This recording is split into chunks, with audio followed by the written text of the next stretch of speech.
So, two of the most popular 3D tablets. The main one, of course, would be the Lume Pad from Leia. Another popular one on the market would be from ProMa King. How do they compare, and what are the latest updates from both? Well, first off, let's take a look at the ProMa King. This came out a few years back. It's a 128 gigabyte tablet. The unit I looked at was gold colored.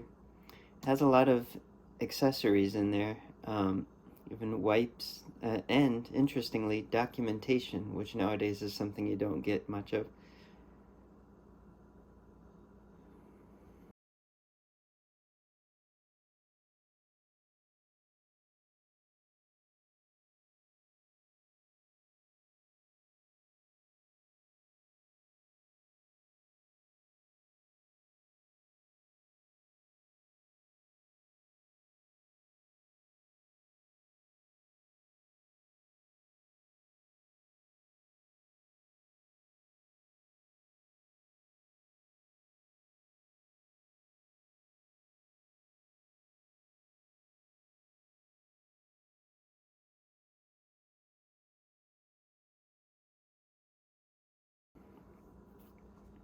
It does have a single camera, so of course you're not gonna get 3D photography or videography, and it's not amazing quality or anything. So I mean, you can take 3D pictures like you can with any Android device using the 3D Steroid Pro app, and you can use different third-party apps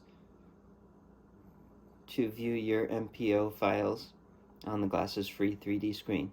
And speaking of which, it also has another app that's if you had a Rocket phone like the Rocket IO Pro, that had an app called 3D FV or 3D Service, and this app would run in the background, and you'd press a button on the side, and you could change whatever's on the screen to adapt to the glasses-free display, whether it's side by side, half width, or full width, or over under 3D. Now, unfortunately, with the Rocket phone, this app eventually stopped working. I'm not sure why, but it does work on the ProMa King. So when you do watch it, it looks amazing. I mean, there's always going to be slight ghosting on any backlit screen, and especially in glasses-free backlit screens. Um, and there is a little bit depending on contrast or strength, but it looks awesome. And in fact, it's just from a very superficial comparison, it's very comparable to the Lume Pad 2 in that you get acceptable resolution, because the Lume Pad 1 was very low resolution in 3D mode, but the ProMa King looks great in 3D. The difference, of course, would be that the Lume Pad 2 has eye tracking, so there's no sweet spot to worry about. And speaking of the Lume Pad and Lume Pad 2, they also have the 3D rental service with a bunch of major 3D Hollywood films that you can rent very cheaply in 3D. And the ProMa, bizarrely, this was even part of the crowdfunding campaign for it. They just wore it on their sleeve.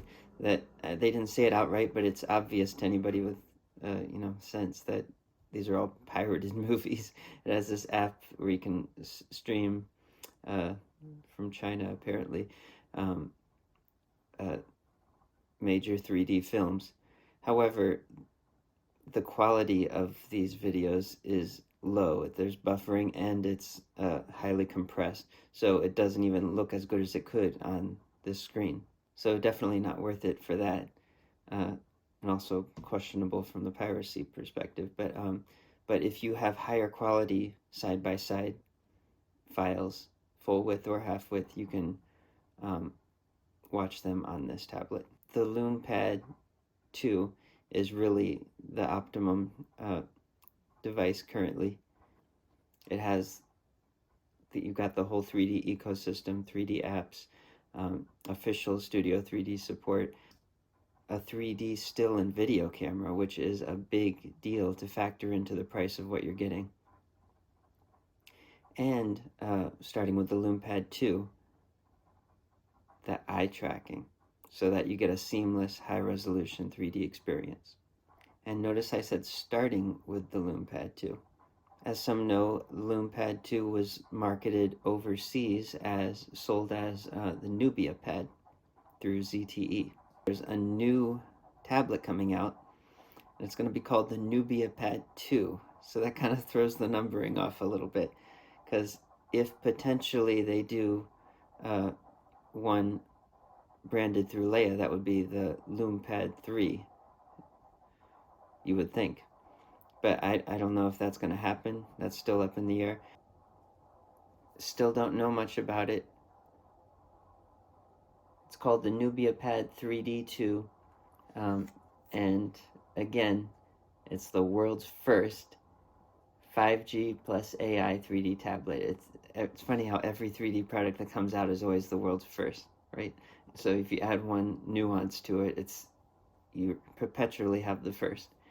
And really, there's a lot of marketing speak in the press release, so I'm sure it's better. There's no a way to objectively know without a person who knows what they're talking about seeing it hands-on. Some of the things it says is a proprietary mix of advanced optics and depth AI software enabling immersive experiences. Got nothing out of that. 5G, of course, that's a concrete thing. 5G. So I don't know if that would be compatible with US 5G, but people who want to have mobile data can do that.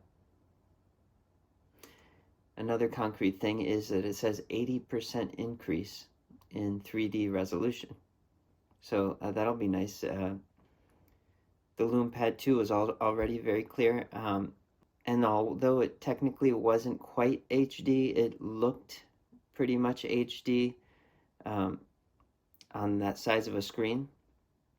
But apparently this one will actually be HD. So I don't know the actual 3D resolution when in 3D mode. We'll find that out at a later date probably. And it also says 100% increase in 3D brightness. It was already pretty bright, but that can always help when viewing in a well-lit room, or especially viewing in the dark, perhaps, like if people have a problem with the face tracking keeping on course. Like, for instance, people with darker skin, if the camera loses sight of them, then the 3D effect would turn off. So maybe that solves that problem. I'm just speculating. And also an interesting point too, it mentions a 5-time reduction in crosstalk. And like I said earlier, crosstalk is a present issue that's in all backlit 3D displays, and especially all glasses-free displays to some degree. So to hear of a significant improvement in that area will be great to see. There's also slight spec upgrades. Instead of 8 gigs of RAM, you get 12 gigs. Instead of 128 of memory, you get 256 of storage space. There's also a vague upgrade to the camera. It says for that it's upgraded AI 3D cameras, both in hardware and software, better 3D performance. So that doesn't really say anything, but it does say that there is something better. So, but what will it be? Will it fix for a more natural looking focus? Because as we know, the red hydrogen one and the Lume Pad had a problem with focusing where you had, and then they updated it where you could touch the screen to lock the focus. But honestly, for me still, that's a problem. It just looked wonky. Most cameras don't have that issue today in 2024. So maybe it'll fix that. That'll be cool. And also the quality just forgetting about 3D altogether, just the 2D quality was just meh. So perhaps they'll release improvements to allow higher resolutions, frame rates, or just better sensor quality, better low light performance, compression, colors. I'm just speculating because they don't give any specifics, but that would be nice to see their first real update, because even though these slight updates happen, from the red hydrogen one to the Lume Pad 2 was very little difference in camera quality. And one more big update that is of interest is the ability to switch between portrait and landscape. We lost that with the Lume Pad 2, but now it's back. So anyway, the press release says this will be available in Europe, Middle East, Japan, and China. And Leia has also said that they may have a mobile phone on the market by the end of this year. And again, not for the US. We'll see if that pans out. And going back to ProMa, as I mentioned on another episode, ProMa, they also came out with a new tablet that also has some upgrades, but it doesn't have the 3D camera. And one of those upgrades is the ability to have both portrait and landscape in 3D mode. However, like I said, the Lume Pad 2 is still the better value. You got the 3D camera and camcorder, 3D ecosystem, smoothness of experience, movies. So unless you just have this strong need for immediate portrait mode, glasses-free 3D, and trading everything else for that, I'd still say the Lume Pad 2 is where it's at right now.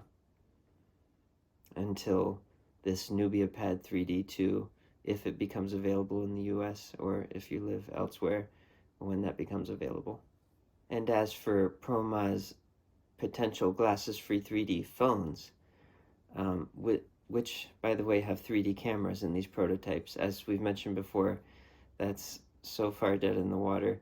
And the same prototype models that they've been trying to sell to third-party manufacturers has just not happened, and they'd have to start from scratch again to get that to have a chance at all.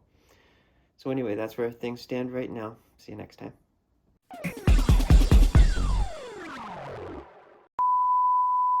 And that's assuming you mainly want it for a 3D display. If you can get a cheap price on a used ProMa King just for showing 3D to others, throwing 3D,